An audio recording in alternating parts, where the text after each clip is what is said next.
Van harte welkom vanmiddag hier 24 september in de basiliek van Hulst voor een bijzondere viering van de Eucharistie ter ere van de heilige Carlo Acutis, die door Paus Leo XIV op 7 september heilig verklaard is.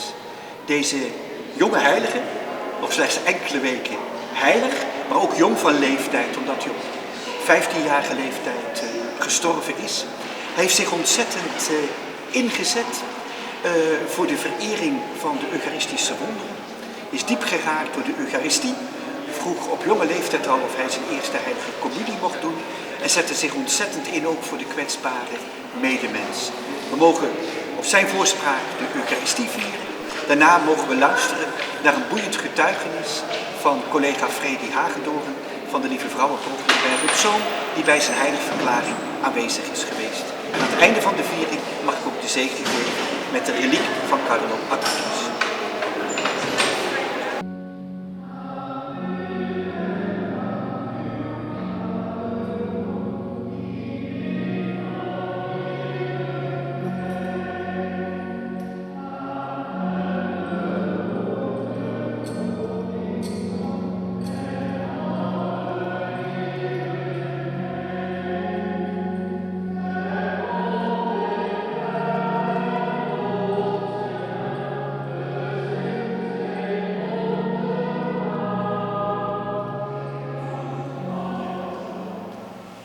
In de naam van de Vader, de Zoon en de Heilige Geest. De genade van onze verrezen Jezus Christus, de liefde van God de Vader en de gemeenschap van de Heilige Geest mogen met u allen zijn.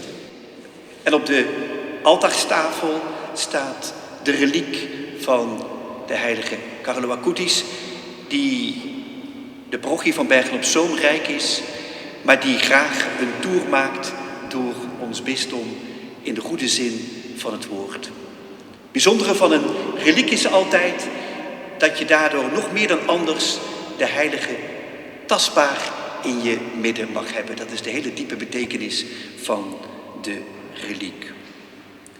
Het evangelie van vandaag past uitstekend bij het leven van Carlo. Hoe kort en bondig het evangelie van vandaag ook mag zijn.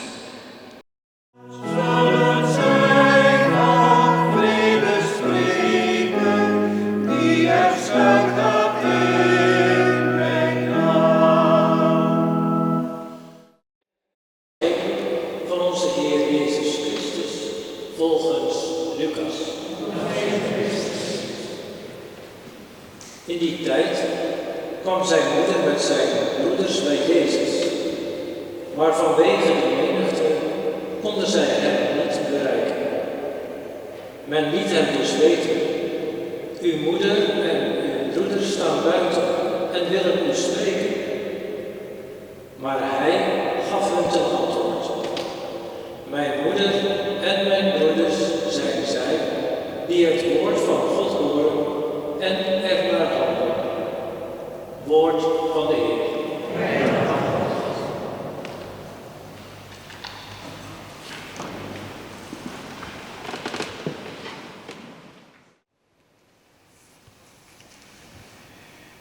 Gezegend zijt gij, God, gij Heer van al wat leeft, uit uw milde hand hebben het brood ontvangen. Aan u dragen we op de vrucht van de aarde, het werk van onze handen. Maakt gij het voor ons het brood van eeuwig leven.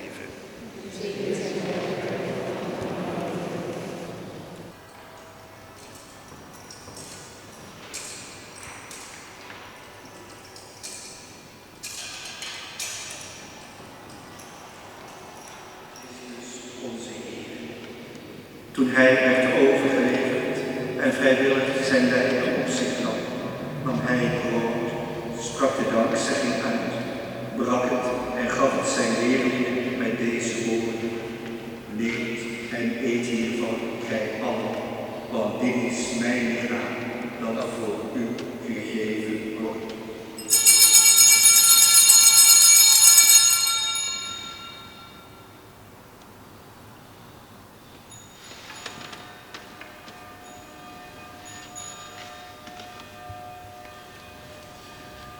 Zo nam hij na de maaltijd op de kerk, sprak opnieuw de dankzegging uit en gaf ons zijn leerlingen met deze woorden: neem deze beker en drink hier alle uit, want dit is de beker van het nieuwe, altijd durende verbond.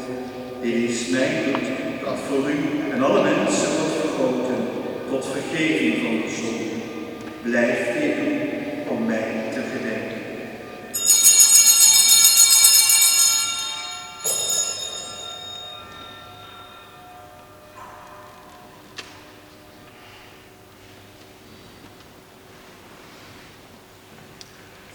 De Heer zij met u en zegen de Almachtige en algoede God, de Vader, de Zoon, de Heilige Geest.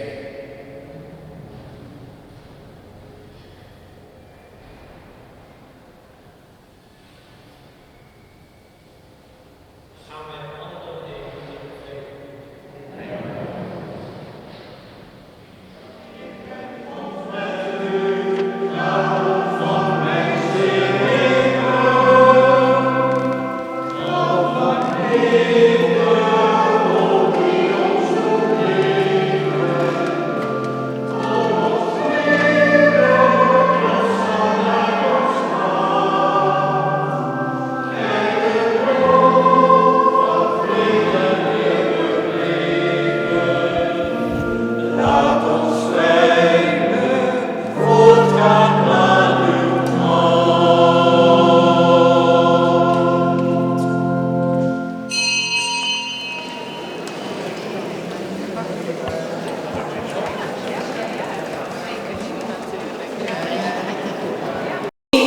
welkom kwam heten en zei: welkom op deze feestdag, jullie die van over de hele wereld hier naartoe gekomen bent.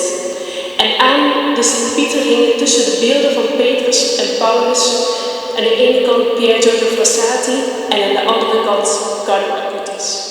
Hij had dus heel veel met zijn geloof en hij leefde daaruit. Maar hij bleef niet binnen de kerk. En dat vind ik ook zo prachtig aan hem. Dat hij eigenlijk een gewone jongen was, een gewone scholier. Die van voetbal hield. En die een grote vriendengroep had die tot op de dag van vandaag over hem vertelt dat het zo'n fijne vriend voor hun was. En ook dat hij, zoals Paul al noemde, kinderen die gepest werden, kinderen met een beperking, erbij haalde.